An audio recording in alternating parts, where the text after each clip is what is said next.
Hello friends, welcome back to jobs reason YouTube channel. ఇవాళ మీకు సరికొత్త గవర్నమెంట్ ఉద్యోగాలు అయితే మీకు తీసుకురావడం జరిగింది. సో గవర్నమెంట్ సంస్థలో అయితే మీకు నెలకు 1,00,000 కంటే పైగా అయితే మీకు శాలరీ కూడా అయితే ఇవ్వడం జరుగుతుంది. సో 1,40,000 వరకు మీకు శాలరీ కూడా అయితే వస్తుంది అనమాట, అన్ని అలయన్సెస్ కలుపుకొని. సో పర్మనెంట్ జాబ్స్ అన్నమాట ఇవి, ఎలాంటి టెంపరీ జాబ్స్ అయితే కాదు, ఎలాంటి ఎక్స్పీరియన్స్ లేకుండా మీ సొంత స్టేట్లో అయితే జాబ్ పోస్టింగ్ కూడా అయితే ఉండడం జరుగుతుంది. ఎలాంటి స్కిల్ టెస్ట్ ఉండదు అనమాట. సో ఫుల్ డీటెయిల్స్ అన్ని అయితే ఈ వీడియోలో అయితే చెప్పడం జరుగుతుంది. కాబట్టి male and female candidates Andhra, Telangana, Indian citizens ఎవరైనా సరే ఈ జాబ్స్కి అయితే అప్లై చేయొచ్చు. సో ఎవరైతే ఈ జాబ్స్కి అప్లై చేయాలనుకుంటున్నారో, జాబ్ పొందుదాం అనుకుంటున్నారో, అన్ని డీటెయిల్స్ తెలుసుకుని వెంటనే అయితే అప్లై చేయండి. అండ్ మీరు కనుక మన ఛానల్ని ఫస్ట్ టైం చూస్తున్నట్లయితే ఖచ్చితంగా సబ్స్క్రైబ్ చేసుకోండి, ఎందుకంటే ఇలాంటి డైలీ జాబ్ అప్డేట్స్ అనేవి మన ఛానల్లో కంపల్సరీగా అయితే రావడం జరుగుతాయి. అండ్ మన టెలిగ్రామ్ గ్రూప్లో కూడా అయితే జాయిన్ అవ్వండి for more job updates. So దాని యొక్క లింక్ అనేది వీడియో డిస్క్రిప్షన్ కామెంట్ బాక్స్లో అయితే ఉండడం జరుగుతుంది. మీరు వెంటనే వెళ్ళి జాయిన్ అవ్వండి. So let's get it to the video. మనందరికీ అయితే కేంద్ర ప్రభుత్వం కింద పనిచేసే భారత్ డైనమిక్స్ లిమిటెడ్ నుంచి అయితే మనకి లేటెస్ట్ జాబ్ నోటిఫికేషన్ అయితే రావడం జరిగింది. సో ఇదైతే మనకి లేటెస్ట్ గా మనకి మినిస్ట్రీ ఆఫ్ డిఫెన్స్ కింద అయితే ఇది పనిచేస్తుంది అనమాట. సో గవర్నమెంట్ ఆఫ్ ఇండియా కింద చేసే పబ్లిక్ సెక్టార్ కంపెనీ అనమాట ఇది. సో ఈ లేటెస్ట్ గవర్నమెంట్ జాబ్స్ అయితే మీకు రావడం జరిగింది ఈ కంపెనీ నుంచి. సో ఇదైతే మనకి పబ్లిక్ సెక్టార్ కంపెనీ కాబట్టి సో పర్మనెంట్ గా అయితే మీకు జాబ్స్ అయితే ఉండడం జరుగుతాయి ఇక్కడ. సో మీరు చూసినట్లయితే వీటికి సంబంధించిన కంపెనీస్ అయితే మనకి హైదరాబాద్ లో ఉంది, మన ఆంధ్రప్రదేశ్ లో కూడా అయితే విశాఖపట్నంలో కూడా అయితే ఉండడం జరిగింది. తర్వాత సంగారెడ్డి డిస్ట్రిక్ట్ లో కూడా అయితే ఉన్నాయి. తర్వాత కంచాబాగ్ యూనిట్ లో కూడా అయితే ఉందన్నమాట. తర్వాత బానోర్ యూనిట్, ఇలా చెప్పి మనకి డిఫరెంట్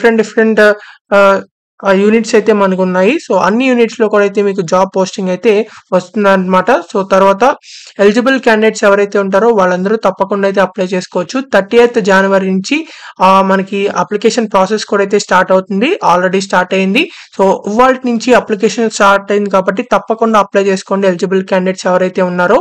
ఇక్కడ మీరు చూసినట్లయితే డిఫరెంట్ ఫీల్డ్స్ లో అన్నిటిలో అయితే మనకి వేకెన్సీస్ అయితే ఉన్నాయి.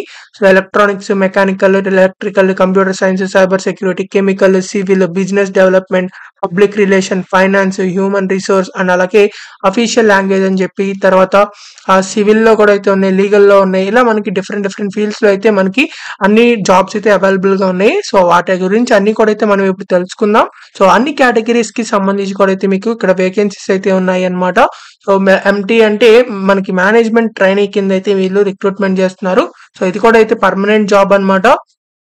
ఇక్కడ మీరు చూసినట్లయితే క్యాండిడేట్స్, రిజర్వేషన్ క్యాండిడేట్స్ ఎవరైతే ఉంటారో వాళ్ళకి కూడా అయితే మీకు వేకెన్సీస్ అయితే ఉన్నాయి.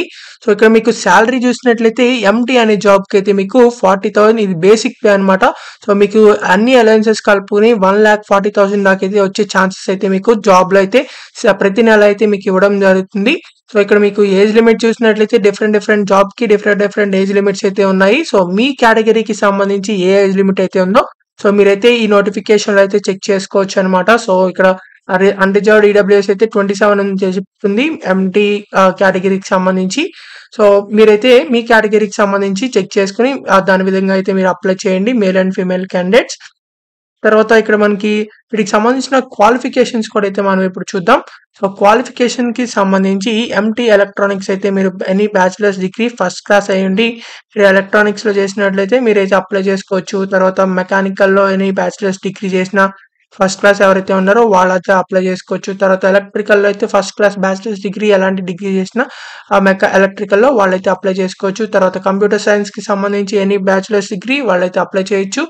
ఆర్ ఇక్కడ మీకు మనకి సైబర్ సెక్యూరిటీకి సంబంధించి కూడా అయితే ఉన్నాయి. తర్వాత కెమికల్ కి సంబంధించి కూడా అయితే మీకు కెమికల్ ఇంజనీరింగ్ కానీ, ఎంఎస్సి కెమిస్ట్రీ కానీ చేసినా సరే మీరు అప్లై చేసుకోవచ్చు.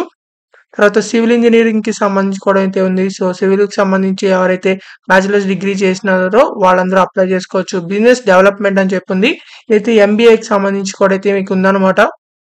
సో ఎవరైతే బ్యాచిలర్స్ డిగ్రీ చేసి మీరు కెమికల్ అయినా, మెకానికల్ అయినా, ఎలక్ట్రానిక్స్ అయినా, మీరు ఇన్స్ట్రుమెంటేషన్ అయినా ఎలాంటిదైనా సరే బ్యాచిలర్స్ డిగ్రీ చేసి ఎవరైతే ఎంబీఏ 2 years పాటు చేశారో విత్ స్పెషలైజేషన్ వాళ్ళైతే అప్లై చేసుకోవచ్చు for this business development job కి అయితే. తర్వాత పబ్లిక్ రిలేషన్ అని చెప్తుంది. సో ఎంబీఏ ఎవరైతే చేశారో పబ్లిక్ రిలేషన్ లో కానీ వాటిలో కానీ సో మీరు ఎంబీఏ చేసిన వాళ్ళు కూడా అయితే అప్లై చేసుకోవచ్చు. తర్వాత జర్నలిజం చేసిన వాళ్ళు కూడా అయితే అప్లై చేయొచ్చు అనమాట. సో ఫైనాన్స్‌కి సంబంధించి ఇంకొక జాబ్ పోస్ట్ కూడా అయితే ఉంది. సో ఫైనాన్స్ ఏదైతే చార్టర్డ్ అకౌంటెంట్ ఉంటుందో, సో ఆ chartered accountant final examination pass అయితే అయ్యి ఉండాలనమాట. సో పాస్ అయిన వాళ్ళందరూ అప్లై చేసుకోవచ్చు. ఆ తర్వాత ఎంబీఏ చేసిన వాళ్ళు కూడా అయితే అప్లై చేయొచ్చు. కాకపోతే మీరు ఎంబీఏ చేసిన వాళ్ళు 2 ఇయర్స్ పాటు ఎవరైతే ఫైనాన్స్‌కి సంబంధించి చదివారో వాళ్ళు కూడా అయితే అప్లై చేసుకోవచ్చు. ఆర్ డిప్లొమా ఇన్ ఫైనాన్స్ చేసినా సరే అప్లై చేయొచ్చు. తర్వాత హ్యూమన్ రిసోర్స్‌కి సంబంధించి మీకు ఎంబీఏకి సంబంధించి చేసిన వాళ్ళు కూడా అయితే అప్లై చేసుకోవచ్చు. తర్వాత ఇక్కడ డిజైరబుల్ ఉంది గ్రాడ్యుయేట్ ఇన్ లా అని చెప్పి. సో ఎవరైతే ఎంబీఏ చేసి లా కూడా చేశారో సో వాళ్ళకి కొంచెం ప్రిఫరెన్స్ అయితే ఎక్కువ ఇవ్వడం జరుగుతుంది. లా కంపల్సరీ అయితే చేయాలనేం లేదు. తర్వాత ఇక్కడ మనకి అఫీషియల్ లాంగ్వేజ్ అని ఉంది. ఎంటీ అఫీషియల్ లాంగ్వేజ్ అని చెప్పి. సో ఎంఏ ఇన్ హిందీ కానీ ఎంఏ ఇన్ ఇంగ్లీష్ కానీ చేసిన వాళ్ళు ఎవరైతే ఉంటారో సో వాళ్ళైతే అప్లై చేసుకోవచ్చు అనమాట. కాకపోతే మనకి ఇక్కడ పీజీ డిప్లొమా ఇన్ ట్రాన్స్లేషన్ కూడా అయితే చేసి ఉండాలన్నమాట. వీటికి సంబంధించి అన్ని క్వాలిఫికేషన్స్ అయితే చెక్ చేసుకుని మీరైతే అప్లై చేసుకోవచ్చు. సో ఇక్కడ మీకు అప్లై చేసుకోవడానికి మనకి ఇక్కడ ఎలక్ట్రానిక్స్ సంబంధించి ఏ డిపార్ట్మెంట్స్ అప్లై చేసుకోవచ్చు ఇవన్నీ కూడా అయితే మీకు ఇచ్చారు. సో పోస్ట్ క్వాలిఫికేషన్ ఎక్స్పీరియన్స్ అనేది మీకు ఇక్కడ ఇవ్వడం జరిగింది. సో ఇక్కడ మీకు ఎంటీఓఎల్ అఫీషియల్ లాంగ్వేజ్ ఒక్కదానికే ఎక్స్పీరియన్స్ అయితే కావాలి. ఇంకా దీనిపైన ఉన్న మిగిలిన జాబ్స్ అన్నిటికీ ఎలాంటి ఎక్స్పీరియన్స్ లేకుండా అయితే అప్లై చేయొచ్చు అనమాట. వీటికి సంబంధించిన టెస్ట్ సెంటర్స్ చూసినట్లయితే మనకి ఇక్కడ ముందుగా సెలక్షన్ ప్రొసీజర్ ఎలా ఉంటుందంటే మేనేజ్మెంట్ ట్రైనింగ్ జాబ్లకి అయితే మీకు రిటర్న్ టెస్ట్ అయితే ఉంటుంది. కంప్యూటర్ బేస్డ్ ఆన్లైన్ టెస్ట్ అనేది. సో అది కంప్లీట్ అయిపోయిన తర్వాత ఇంటర్వ్యూ అయితే కండక్ట్ చేయడం జరుగుతుంది. ఎలాంటి స్కిల్ టెస్ట్ అయితే ఉండదు మేనేజ్మెంట్ ట్రైనింగ్స్ దానికి. తర్వాత మినిమం క్వాలిఫికేషన్ మార్క్స్ అయితే మీకు రావాలి ఎగ్జామ్స్లో అనేవి. తర్వాత టెస్ట్ సెంటర్స్ చూసినట్లయితే మన హైదరాబాద్, కోల్కతా, ముంబై, త్రివేంద్రం అండ్ విజయవాడలో కూడా అయితే ఉన్నాయి.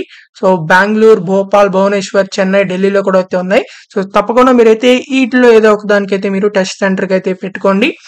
తర్వాత వీటికి సంబంధించి పే అండ్ పర్క్స్ చూసినట్లయితే మీకు బేసిక్ పేతో పాటు డిఎన్ఎస్ అలవెన్స్ అని చెప్పి, హౌస్ రెంట్ అలవెన్స్ అని చెప్పి కూడా అయితే మీకు ఇవ్వడం జరుగుతుంది. తర్వాత పర్ఫార్మెన్స్ రిలేటెడ్ పేస్. సో మీరు పర్ఫార్మెన్స్ బట్టి కూడా అయితే మీకు ఇంకా ఎక్స్ట్రా కూడా అయితే ఇస్తారనమాట కంపెనీ పాలసీ తగ్గట్టు. తర్వాత ప్రొవిడెంట్ ఫండ్, తర్వాత గ్రాట్యుటీ అలవెన్సెస్, మెడికల్ ఫెసిలిటీస్ ఇవన్నీ కూడా అయితే మీకు వర్తించడం జరుగుతాయి. సో మేనేజ్మెంట్ ట్రైనింగ్కి సంబంధించి మీకు బేసిక్ పే 40,000 ఉంటుంది. తర్వాత DRS allowance, HRA 20% minimum base perks అవన్నీ కూడా అయితే మీకు ఇస్తారు. సో ఇలా మీకైతే అన్నిటిలో కలిపి 1 lakh పైకి జీతం అయితే ఉంటుందన్నమాట. సో ఇక్కడ మనకి మెడికల్ స్టాండర్డ్స్ ప్రకారం అయితే మిమ్మల్ని తీసుకోవడం జరుగుతుంది. పీడబ్ల్యూడీ క్యాండిడేట్స్ కూడా అయితే అప్లై చేసుకోవచ్చు. అప్లికేషన్ ఫీజు చూసినట్లయితే ఇక్కడ మీకు 500 రూపీస్ అయితే అప్లికేషన్ ఫీజు అయితే ఉంది. సో ఎవరైతే క్యాండిడేట్స్ అప్లై చేయాలనుకుంటున్నారో వాళ్ళందరూ unreserved EWS and OBC candidates ఎవరైతే ఉంటారో సో వాళ్ళైతే 500 రూపీస్ అయితే అప్లికేషన్ ఫీజు పే చేయాలి ఆన్లైన్లోనే. ఎస్సీ, ఎస్టీ, పీడబ్ల్యూడీ క్యాండిడేట్స్ అయితే మీరు ఎలాంటి అప్లికేషన్ ఫీజు అయితే పే చేయక్కర్లేదు. సో కాబట్టి ఇది మాత్రం చూసుకుని అప్లై చేయండి. ఇక్కడ మనకి జనరల్ కండిషన్స్ కూడా అయితే ఇచ్చారు. ఇండియన్ సిటిజన్స్ ఎవరైనా సరే అప్లై చేయొచ్చు అని చెప్పి. సో కాబట్టి తప్పకుండా అప్లై చేసుకోండి ఎవరైతే క్యాండిడేట్స్ ఈ పర్మనెంట్ జాబ్స్ చేద్దాం అనుకుంటున్నారో. సో ఇక్కడ మీకు ప్రతి ఒక్క డీటెయిల్స్ అయితే ఈ జాబ్ నోటిఫికేషన్ లో మీకు ఇచ్చారు. సో కాబట్టి అన్ని చెక్ చేసుకుని అయితే ఈ జాబ్ నోటిఫికేషన్ మొత్తం ఒకసారి చదివి మాత్రం అయితే మీరైతే అప్లై చేయాల్సి ఉంటుంది. వీటికి సంబంధించి ఎలా అప్లై చేయాలంటే ఇక్కడ మనకి ఫస్ట్ మీరైతే ఆన్లైన్ అప్లికేషన్ అయితే లింక్ అనేది మన వీడియో డిస్క్రిప్షన్ కామెంట్ బాక్స్ లో అయితే ఇవ్వడం జరుగుతుంది. మీరు అక్కడ నుంచి అయితే యాక్సెస్ చేసుకోవచ్చు. సో ఫస్ట్ మీరైతే రిజిస్ట్రేషన్ అవ్వాల్సి ఉంటుంది. రిజిస్ట్రేషన్ అయ్యి లాగిన్ అయిపోయినట్లయితే మీకు సంబంధించిన అన్ని డీటెయిల్స్ అన్ని అయితే ఎంటర్ చేసి ఏదైనా డాక్యుమెంట్స్ ఏవైతే అప్లోడ్ చేయాలనుకుంటున్నారో అక్కడ అడిగిన డాక్యుమెంట్స్ అన్ని అయితే మీరు అప్లోడ్ చేయండి. ఇక్కడ మీకు కనిపిస్తున్న ఒక డాక్యుమెంట్స్ అన్ని అయితే మీకు ముందుగానే పీడిఎఫ్ చేసి ఉంచుకొని అప్లై చేసేటప్పుడు ఈజీగా అయితే ఉంటుందన్నమాట. సో వీటికి సంబంధించి ఇంపార్టెంట్ డేట్స్ అయితే మీకు ఇక్కడ ఇచ్చారనమాట. So commencement of online application అనేది 30 జనవరి 2025 నాటి నుంచి అయితే మనకి 2 PM నుంచి అఫీషియల్ గా ఆన్లైన్ లో అప్లై చేయడానికి లింక్ అనేది యాక్టివేట్ అయితే అవ్వడం జరుగుతుంది. కాబట్టి ఆల్రెడీ యాక్టివేట్ అయింది కాబట్టి సో తప్పకుండా మీరైతే అప్లై చేసుకోండి. సో లాస్ట్ డేట్ అయితే మనకి 21 ఫిబ్రవరి లోపల అయితే అప్లై చేసుకోవాల్సి ఉంటుంది. కాబట్టి ఆ లోపల అయితే వెంటనే అయితే అప్లై చేసుకోండి. సో మీకు ఇంకా ఎలాంటి డౌట్స్ ఉన్నా సరే కామెంట్ బాక్స్ లో కామెంట్ చేయండి. ఖచ్చితంగా రిప్లై అయితే ఇవ్వడం జరుగుతుంది. అండ్ ఈ జాబ్స్ కి అన్నిటికీ అప్లై చేసుకోవడానికి ఇండియన్ సిటిజన్స్ ఎవరైనా సరే అప్లై చేయొచ్చు. మన హైదరాబాద్ లో జాబ్ చేసుకోవచ్చు, మన విశాఖపట్నంలో జాబ్ చేసుకోవచ్చు. కాబట్టి తప్పకుండా అప్లై చేసుకోండి తెలుగు వాళ్ళు ఎవరైతే ఉన్నారో. సో మీకు ఇంకా ఎలాంటి డౌట్స్ వచ్చినా సరే కామెంట్ బాక్స్ లో కామెంట్ చేయండి. అండ్ దీనికి అప్లై చేసుకోవడానికి లింక్ అనేది మన వీడియో డిస్క్రిప్షన్ కామెంట్ బాక్స్ లో ఉంటుంది. మీరు వెంటనే వెళ్ళి అది క్లిక్ చేసినట్లయితే మీకు అఫీషియల్ వెబ్సైట్ అయితే ఓపెన్ అవ్వడం జరుగుతుంది. సో ఇదైతే వీళ్ళకి సంబంధించిన అఫీషియల్ వెబ్సైట్ అన్నమాట, భారత్ డైనమిక్స్ లిమిటెడ్ కి సంబంధించి. సో మీరు ఇక్కడ చూసినట్లయితే recruitment of executive management training ఉద్యోగాలకి అయితే వీళ్ళు రిక్రూట్మెంట్ చేస్తున్నారని చెప్పి ఇక్కడ కనబడుతుంది. సో ఇదే లేటెస్ట్ ఉద్యోగాలు అన్నమాట. సో ఇందాక చెప్పిన నోటిఫికేషన్ ఇదే అన్నమాట. సో ఇక్కడ మనకి అప్లికేషన్ లింక్ అనేది వీళ్ళైతే ఇంకా అప్డేట్ చేయలేదు. సో అప్డేట్ చేసిన వెంటనే మీరైతే ఇక్కడ లింక్ అయితే రావడం జరుగుతుంది. సో దాని మీద క్లిక్ చేసినట్లయితే మీకు ఫస్ట్ రిజిస్ట్రేషన్ అయితే అయ్యి తర్వాత లాగిన్ అయిన తర్వాత మీరైతే ఈ జాబ్స్ కి అయితే అప్లై చేసుకోండి ఇలా ఆన్లైన్ లో ఈజీగా. సో ఎవరైతే అప్లై చేయాలనుకుంటున్నారో తప్పకుండా అయితే అప్లై చేసుకోండి అప్డేట్ కాగానే. సో ఎవరైతే మీకు ఇంకా ఎలాంటి డౌట్స్ ఉన్నా సరే కామెంట్ చేయండి. అండ్ ఈ వీడియోని మీ ఫ్రెండ్స్ అందరి గ్రూప్స్ కి అయితే షేర్ చేయండి, WhatsApp groups and telegrams groups లో. సో చాలా మందికి అయితే యూజ్ అవ్వడం జరుగుతుంది. మీకు ఉపయోగపడకపోతే వేరే వాళ్ళకైనా యూజ్ అవుతుంది. అండ్ మీకు ఇంకా ఎలాంటి జాబ్స్ కావాలనుకుంటున్నారో ఖచ్చితంగా కామెంట్ చేయండి. అండ్ ఆ జాబ్ వీడియోస్ అయితే చేయడం జరుగుతాయి. So thank you for watching this video. Thank you.